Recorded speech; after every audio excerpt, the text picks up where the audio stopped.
ഞാൻ എൻ്റെ ജീവിതത്തിൽ അനുഭവിച്ചത് വെച്ചിട്ട് എനിക്ക് ചെയ്യാൻ പറ്റാത്തതും എന്നാൽ ചെയ്യേണ്ടതുമായൊരു കാര്യമാണ് ഈ ഒരു ബാഗ് പാക്കിങ്.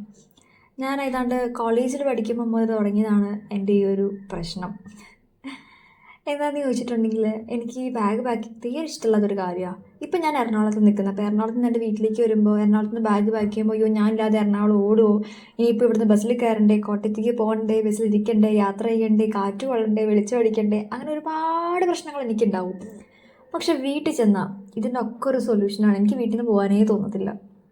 പക്ഷേ വീട്ടിൽ നിന്ന് തിരിച്ച് എറണാകുളം പോകുന്ന സമയത്ത് എനിക്കില്ലാത്ത ബുദ്ധിമുട്ടൊന്നുമില്ല. കാരണം എനിക്ക് ആലോചിക്കാൻ പറ്റില്ല എനിക്ക് എൻ്റെ വീട് വിട്ട് മാറി നിൽക്കുന്ന കാര്യം.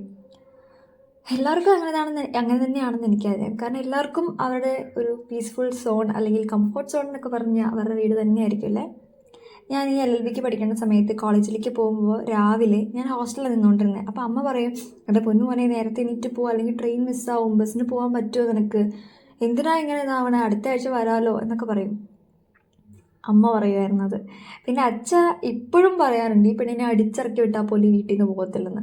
പക്ഷെ എന്താണെന്ന് എനിക്കറിയില്ല, വീട് എൻ്റെ അമ്മയും അച്ഛനും അനിയനൊക്കെ ഉള്ള ഒരു സ്വർഗ്ഗമല്ലേ. എനിക്ക് അവിടുന്ന് പോരാനേ തോന്നാറില്ല എന്തായാലും.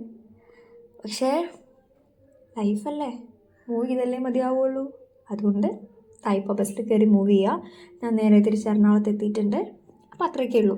ആക്ച്വലി ഇതെന്തിനാണ് ഇവിടെ പറഞ്ഞെന്നുള്ളത് എനിക്കറിയില്ല. പക്ഷേ അനുഭവിക്കുന്നവർക്ക് മേ ബി അറിയാമായിരിക്കും ഇതിൻ്റെ അവസ്ഥ അല്ലേ. അപ്പോൾ അത്രയേ ഉള്ളൂ. ടാറ്റാ.